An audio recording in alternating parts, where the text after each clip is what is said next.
Hey, Janai Broom, 21-13. I mean, it's absurd. It's absurd what he's doing. It's absolutely 21-16 against Memphis. 21-16. You should. No, I was talking about his season averages. Oh, I mean, 21-16 and 6 assists in the championship game over Memphis. But I'll let Rob set us back up on this. No, sorry, Rob. Janai Rob. Broom, Rob, you're killing this production thing. I'm sorry. I was looking at stats. I was like, dude, this guy, unbelievable. Almost as unbelievable as Rob holding down production. Yeah, a lot of people say I'm the Janai Broom of college basketball podcast. All right. No, go ahead, Fana. Go ahead. Say what you got to say. They are the best team in the country, these Auburn Tigers. They are absolutely the best team in the country. And rarely, this is the ultimate compliment to them, rarely are national people so willing to strip a team of number one with that team not losing either. By the way, beating Duke this past week and really having their best performance of the season because they learned a lot when Hunter Dickinson went out Kansas. Rarely do we do that, but we are because Auburn's they've left us no choice for the good. Mm-hmm. Janai Broom is the best player in college basketball right now, and it's not really up for debate. You know, there are other candidates, and I think in January the debate will look different than it does today. But the sheer productivity, how about the fact he could put the ball on the floor? How about the fact that he could shoot it from deep? And he did. He did. And he continues to do so. But what I love about Auburn is this. They have spurt players. Yes. Spurt players. Spurt ability. So throughout the course of the game, Chad Baker-Mazara can step up, and he's the best tough shot maker in college basketball. If you're watching this kid play, you know what I mean. He's hitting some extremely difficult shots, and he did in the final against Memphis. Dylan Cardwell doesn't miss a shot. Veteran, been around the block. Auburn, great. Just stout and a stud and knows his role. Denver Jones gets better by the game. Didn't shoot it great against Memphis, but played 31 minutes. Means Bruce trusts him defensively. JP Pegues, that hasn't even panned out. We were talking about how important that was going to be. Forget about it. Their other guards just got better. Chaney Johnson is solid for this basketball team. Miles Kelly is solid. Only played 13 minutes against Memphis. Didn't matter. They have depth. They have firepower on the perimeter. And everything funnels to this big man on both ends of the floor. They defend at a high level.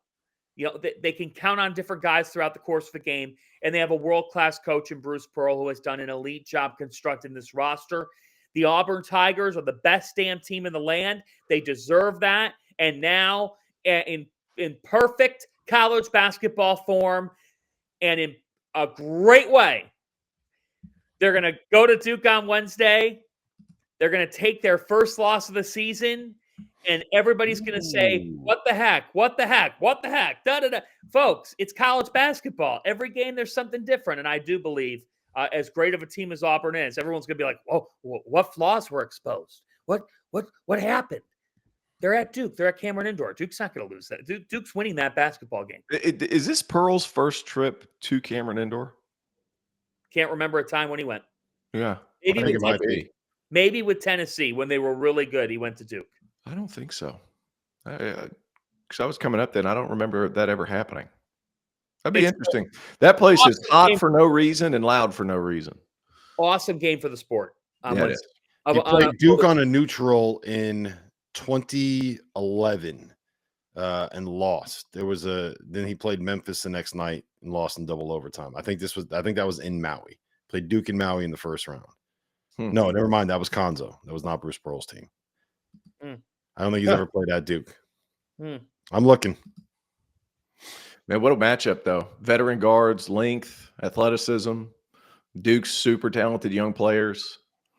It's going to be hot in there. I think, both teams are deep. Well, you know what? Duke's got about 8 players deep. And I think Auburn may be deeper than Duke. Yeah, here's my concern with this matchup for Duke is that there's just so much length and athleticism on the wings for Auburn, and the reason Duke has kind of built their team around.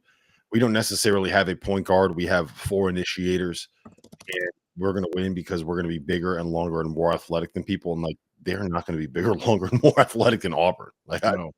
nobody is. No one in college basketball is. So Some of these finishes in Maui, like from Auburn, just Ridiculous. ridiculous. So much fun.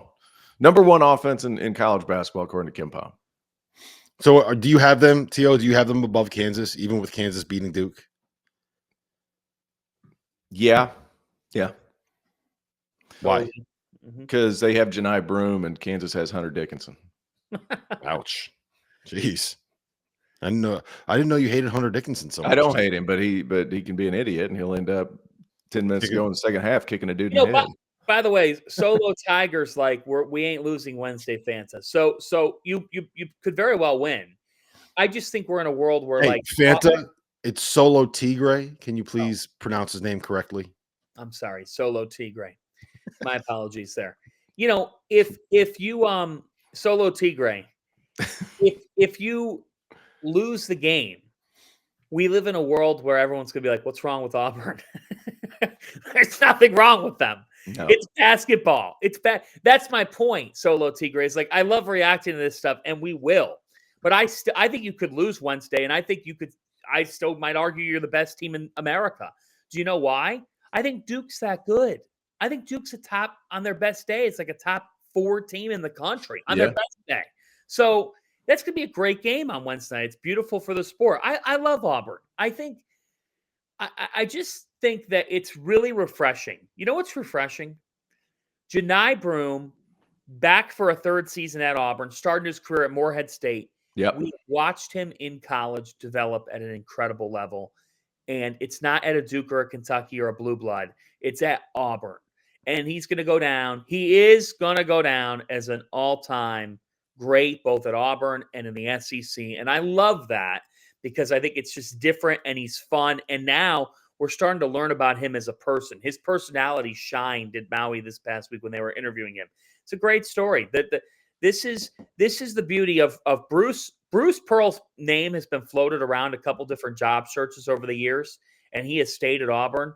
And I'm really glad about that because I think it's fun for the sport to have a guy who's been around at a program that doesn't have some insane basketball history. And Rob, what he's built is amazing. Yeah, like McCall said it the other day. He's turned Auburn into a basketball school, which is crazy to think about it, but that is a basketball school. Now, I've been to a game at Auburn. I've been to the jungle, man. They put 7,500 people in an arena that probably should hold 7,000, and it gets loud and it gets intense, and they figured out when they're supposed to be loud, and Bruce gets that crowd riled up.